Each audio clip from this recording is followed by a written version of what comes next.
कुछ लोग हैं कहेंगे खाएंगे, रहेंगे हिंदुस्तान में, खाएंगे हिंदुस्तान में, लेकिन वंदे मातरम गाएंगे नहीं। हम उनकी मंशा को समझें, हम उनकी मंशा को समझें। ये बाध्यकारी नहीं है, लेकिन यह समझने की विषय वस्तु भी है।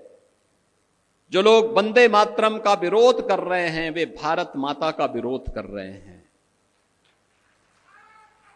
यह किसी व्यक्ति के लिए नहीं,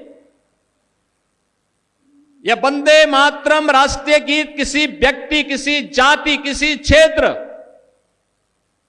या किसी एक ईश्वर, किसी एक उपासना विधि के प्रति आग्रही नहीं बनाता है, बल्कि यह तो भारत माता की वंदना है। भारत माता के प्रति हमारी कृतज्ञता है। भारत माता के लिए गाए जाने वाले हमारे उस स्वर का प्रतीक है जो हमारे अंतःकरण के भाव को व्यक्त करता है। और यह सच है, हमने देवी के 3 रूपों को, महादुर्गा, महासरस्वती और महालक्ष्मी के रूप में ही पूजन करके भारत और भारतीयता को आगे बढ़ाने की शक्ति अर्जित की है। तो स्वाभाविक रूप से वंदे मातरम के माध्यम से भी इस सस्य श्यामला मातरम की इस भाव को ध्यान में रख करके हमने उसे महादुर्गा, महालक्ष्मी और महासरस्वती के रूप में उसकी वंदना करके भारत के प्रत्येक नागरिक से यह आग्रह किया है कि वह वंदे मातरम के साथ जुड़े, भारत की राष्ट्रीयता को मजबूती प्रदान करें। याद करिए, जिस गीत को स्वयं स्वर दिया हो गुरुदेव रविंद्रनाथ टैगोर ने,